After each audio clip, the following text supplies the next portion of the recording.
What's up, guys? In an attempt to give you something else to talk about while you guys are stuck at home today, we're going to look at all the different suspension combos that I've used on my cars here, and I'm going to rank them in what order I think they're good, starting with the worst going to the best.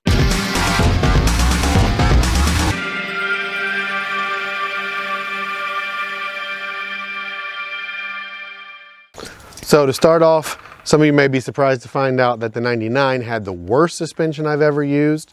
And not the suspension that's on it now. If you've seen the coilover system videos, you'll know that I've got the BC Racing coilovers on it now. But before that, it had the iBox springs with just factory style struts. They weren't factory, they were newer, but they were still the same style. And a ZZP rear sway bar, stock front sway bar.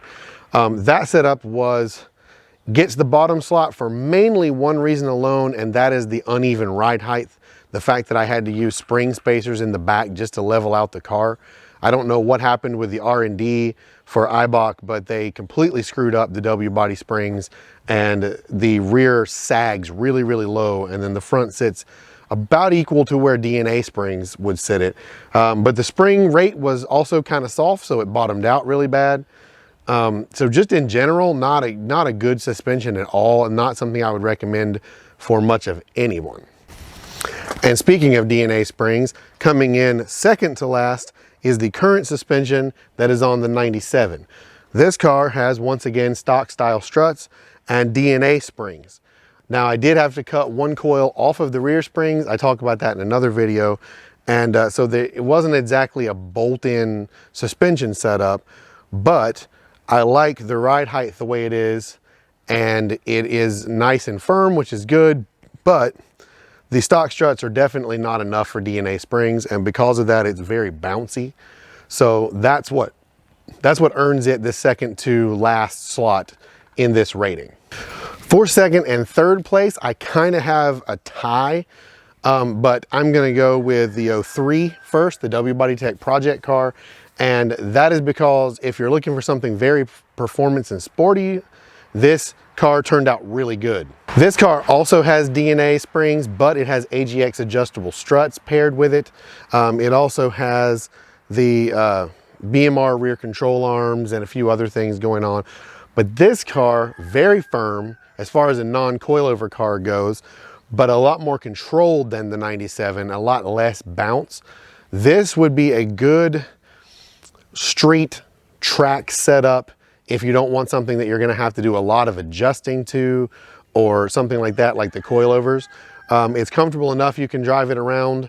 It's not too bouncy, and I think it would track pretty well too. So I will give that probably the third place, but third and second are really about even for different reasons, and I'll explain why. So as I was saying, third and second are very similar, and the reason why is I'm going to give second place to this car, the 05, which is a base model, so that may be kind of surprising. But this car has full GXP suspension, GXP springs, struts, mounts, everything, and the ZZP rear sway bar. This combo is really, really good for a street car. It is comfortable enough that it's perfectly drivable. That would make sense since this is a suspension that comes stock on the GXP. The ZZP sway bar helps a little bit in the cornering department, and other than that, just really, really good. No real bounciness. It's a very little bit harsh, but if you like something sporty, it's 100% livable.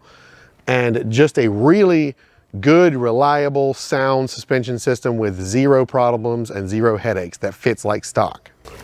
And I've got to give first place to the 99 again, and that is this combo, which is BC Racing coilovers, ZZP rear sway bar. This combo, as I just recently talked about in another video, is exceptionally good when set up correctly. Now, there is a lot more adjustment involved in this setup. You are going to have to spend some time leveling the car out, getting the ride heights the right place and all of that.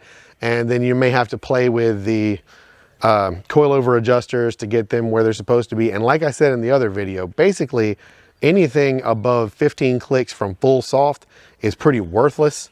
So keeping that in mind though, when it is set to full soft up to maybe 15 clicks, It's very streetable. It's very firm. It is not anything like a stock car or anything like an unmodified anything, but it is very, very firm, but very controlled. It's not bouncy in those settings. If you want something that you can take to a track day and really beat hard, I think this is the one to use.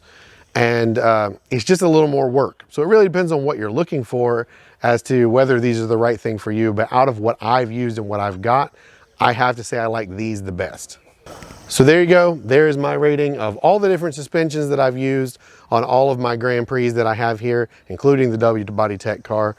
And hopefully that was kind of informative. I've had a lot of people ask me questions about which ones I like better and why and how. So hopefully this answered some questions. If you have any other questions though, feel free to throw them down in the comments. I'll answer everything as best I can. Drop this video a like if it was helpful to you or if you enjoyed it at all, and make sure you're subscribed to see the next one. And if you'd like me to do any more comparison type videos and you have any ideas, please drop those in the comments too, because I use that to figure out what kind of stuff you guys want to see. So other than that, I'm done for this video. Thank you so much for watching, and peace.